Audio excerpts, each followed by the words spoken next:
यहाँ पर जो अंधभक्तों की तादाद है आशीष, उन्हें थोड़ा ये भी बताने की जरूरत है कि अमेरिका में 10 में से 6 आदमी कह रहे हैं ये पूरी एक्सरसाइज, ये हमला ही गैर जरूरी है। टकर कार्लसन वहां का सबसे बड़ा पॉडकास्टर, सबसे बड़ा ट्रंप समर्थक, वो कह रहा है इजराइल के दबाव में ले लिया, इसमें तो इजराइल का फायदा हो रहा है, ये अमेरिका के गले की हड्डी बन गई। लोग कह रहे हैं $1 बिलियन मतलब 9,000 करोड़ रुपए रोज का खर्चा हम क्यों कर रहे हैं? देखिए वहां तो जिस तरह के सर्वेज हुए वहां सवाल उठ रहे हैं, यहां तालियां बज रही हैं कि ट्रंप सही कर रहा है। ये तो ऐसा कॉन्ट्रडिक्शन है जिस पर खुद हम लोग को अपने गिरेबान में झांकना पड़ेगा। अब अराउंड 60% लोग अमेरिका के आज कह रहे हैं कि ये हमला नहीं करना चाहिए, हाँ। बिल्कुल अनजस्टिफाइड है। हावेवर संदीप जी, आप देखें ये जो आप नहीं, हमले की वजह पर भी, हाँ बिल्कुल भाई कि परमाणु हथियार बना रहा है, आपने तो पिछले साल कह दिया था ओब्लिटरेटेड, उनके सारे न्यूक्लियर रिएक्टर्स खत्म कर दिए, तो कहां से परमाणु हथियार बना रहा था? और पेंटागन के सामने, पेंटागन कह रहा है कांग्रेस के सांसदों के सामने कि नहीं वो कोई हमला नहीं करने वाला था। नहीं, मैं तो कह रहा हूं यूएस कांग्रेस का वो रेजोल्यूशन कहाँ गया जो इस बात को कंडेम कर रहा था कि डोनाल्ड ट्रंप के जो मैवरिक तरीके हैं अंदर घुस करके सरकारों को बदलना और राष्ट्राध्यक्षों को एलिमिनेट करना, वो कहाँ गया?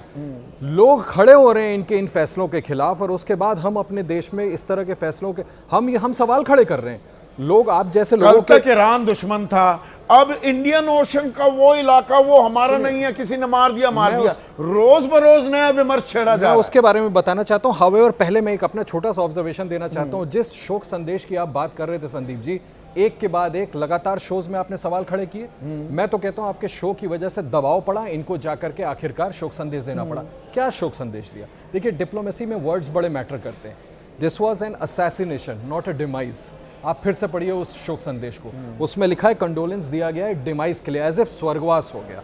तो मुझे तो पहले तो इस तरह के शोक संदेश पे ही आपत्ति है, किसी को हो ना हो, मुझे तो है। अब आ जाइए इंटरनेशनल वाटर्स का, आप सर से भी पूछ रहे थे, मैं बताना चाहूंगा। देखिए, नेट सिक्योरिटी प्रोवाइडर का जो प्रिंसिपल है ना, वो यहाँ पर अप्लाई करता है इंडिया पर और इंडियन ओशन वाली टेरिटरी में। अगर आपका कोई मेहमान आया हुआ है, वो आपके पेरिफेरी से आगे भी चला गया है, तो भी सिक्योरिटी देना आपका कर्तव्य है। ये देना है इंडिया को। ये नेट प्रिंसिपल पॉलिसी आती है, हम पर लागू होती है। सुनिए, और अभी आपके प्रोफेसर कह रहे थे कि हम क्या कर सकते हैं, भारत किस किस के लिए निंदा करेगा। मैं आपको बताता हूं क्या कर सकते थे।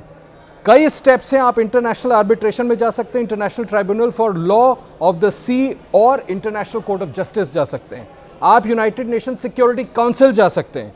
आप you can apply the 1988 convention for suspension of सुनिएगा unlawful to hold acts and the perpetrators to justice. आप ये कर सकते हैं। आप अंतरराष्ट्रीय कम्युनिटी को मोबिलाइज कर सकते हैं। मैं तो नाज़ियों का इसलिए उदाहरण दिया, हिटलर से ज्यादा नृशंस, एक आखिरी खुखार तो कोई नहीं था, वो भी बचाते थे। पब्लिकली क्रिटिसाइज कीजिए। सुनिए sir, strict diplomatic steps, strong demarche. आप समन करिए ना उनको, अमेरिका के एम्बेसडर को, और आपत्ति दर्ज कराइए। रविंद्र सचदेव, आज आपको बहुत ही कम वक्त बचा है, बहुत ही I am extremely sorry for this, पर ये तेल का खेल, मतलब वो एक छोटा पहलू बन गया, पर ये डोनाल्ड ट्रंप, इसके अजीबोगरीब खेल में दुनिया का अब तेल निकलने वाला है। ये अपने पादरियों को बुलाकर अपना आशीर्वाद ले रहा है, मतलब राम भरोसे, भगवान भरोसे हो गई है अंतर्राष्ट्रीय अर्थव्यवस्था। Sure Sandeep ji, no issues, I understand debate बड़ी डीप थी। मैं बुलेट पॉइंट्स में जल्दी से कुछ कवर करूं। पहली बात, ये पादरियों को बुला के ये अपनी ब्लेसिंग ले रहा है। इनका कहना है अमेरिका को हमें एक वाइट क्रिश्चियन नेशन बनाना है। इनके फॉरेन, ये मार्को रूबियो कहते हैं कि हमारी सारी इमिग्रेशन और ट्रेड पॉलिसीज चलेंगी according to white Christian politics. तो आप समझ लीजिए ना। वन सेकेंडली, आई थिंक तेल पे इतनी बात हुई थी, मैं उस पर, क्योंकि उस पर आंकड़े हैं, मैं क्लियर कट कुछ कह सकता हूं। हम डेली, हमारा जो खपत है तेल की करीब 5 मिलियन बैरल्स अ डे है 50 रशिया लाख से। बैरल, हाँ, पहले हम बिल्कुल नहीं लेते थे। यूक्रेन वॉर के बाद रशिया से हम करीब 1.8-1.9 मिलियन बैरल्स अ डे लेना 20 लाख के करीब मोटा मोटा। हाँ, राइट। ये चलता रहा अक्टूबर तक। अक्टूबर में लुकोइल और रोसनेफ्ट पे अमेरिका ने सैंक्शंस लगाई। उसके बाद से हमने कम करना शुरू कर दिया। दिसंबर जनवरी में आते आते, फरवरी का आंकड़ा अभी आएगा, हम करीब 1 या 1.1 मिलियन बैरल्स अ डे आ गए। नहीं, फरवरी का भी आंकड़ा मैंने देखा जो आया, जो अर्ली आंकड़े आते हैं, 0.6 मिलियन यानी कि 6 लाख पर आ गया है, 6 लाख बैरल पर, एक तिहाई हो चुका है। हाँ, पॉइंट इसकी इसमें हमें इधर उधर करने की जरूरत नहीं है, ये नहीं हमने बंद करा है, बट बिल्कुल हमने खरीदना कम कर दिया है। और करा क्यों है? वो क्वेश्चन ये है ना, करा क्यों है? ये हमारी प्रॉब्लम जो हो रही है ना, इसलिए हो रही है कि हम ऑनेस्टी के साथ चीजों को एवेल्युएट नहीं कर रहे हैं। ऑनेस्टी ये है कि हम 4 ट्रिलियन की इकोनॉमी है, वो 30 ट्रिलियन की है, हमें अमेरिकन मार्केट चाहिए।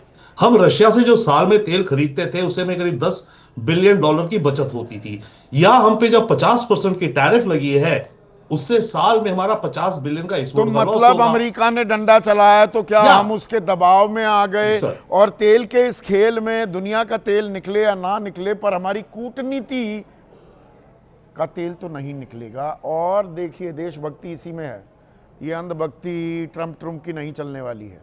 सीधे सीधे देशभक्ति इसमें है कि हमारे हित साधे जाएं और जैसे भी सदते हों उसी राह पर, चाहे वो कितनी भी पथरीली, कितनी भी नुकीली, कितनी भी कटीली क्यों ना हो, हमें चलना होगा और हम चल सकते हैं।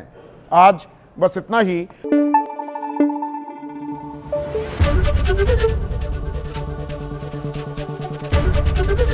एबीपी न्यूज आपको रखे आगे।